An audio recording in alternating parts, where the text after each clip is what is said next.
On May 14th, the U.S. will officially move their embassy from Tel Aviv to Jerusalem. That falls on the 70th anniversary of the founding of the State of Israel.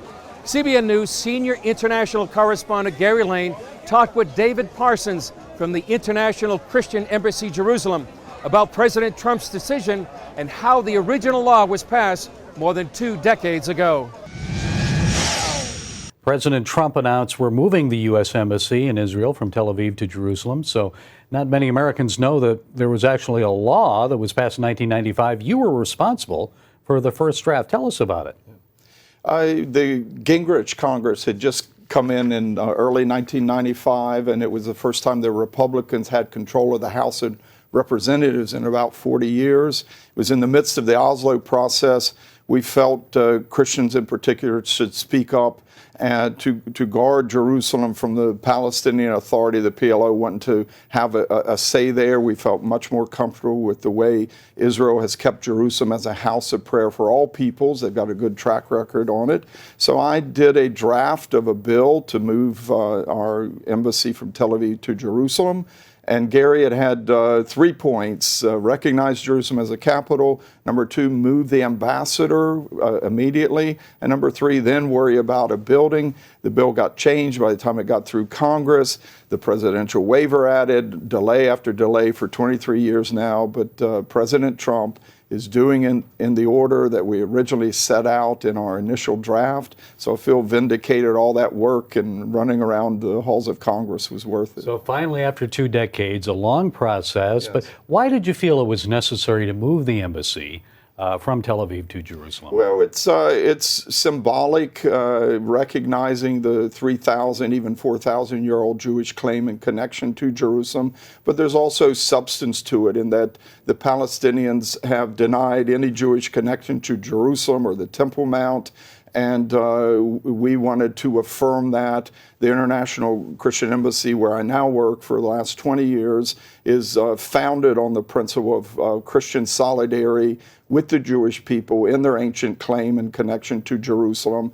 And the wisdom of that bill was shown just a few months later. It passed finally in October of '95. In December of that year, Arafat took over Bethlehem for the first time, and when if you were visiting Manger Square that Christmas season, you were not told about the connection between the birth of Jesus in this site. You were handed official PA paper documents that said that the Western Wall in Jerusalem was an exclusively Muslim site. So, tampering with history and such, we need to stand for truth that God attached the Jews to Jerusalem, even to this day, for a redemptive purpose. And after all these U.S. presidents reneged on moving the embassy, yes, Trump is finally doing it.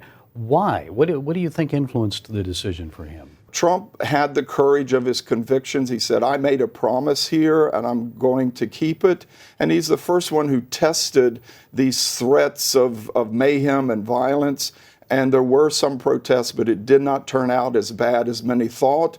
And I think it just shows maybe they were just trying to intimidate us all along. And I think even now the Palestinian Authority and Hamas are desperate to try and stir the Arab street against these embassies coming back.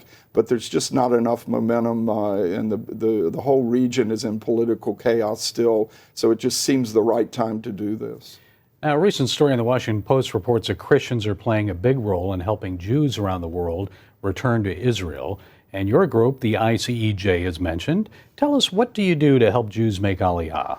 We've been assisting Jews return to Israel from all around the world since we were founded in 1980. We already had people, even in the 70s, helping Jews who could come out through Vienna, through Hungary and Austria. That was the only way out before the fall of communism. But once Soviet communism fell, we've helped over 140,000 Jews make Aliyah to Israel. Wow. We helped around 3,000 last year. And if you look during our almost 40 years of existence, nearly every year we have helped about 10% of the Jews coming back, moving to Israel that year.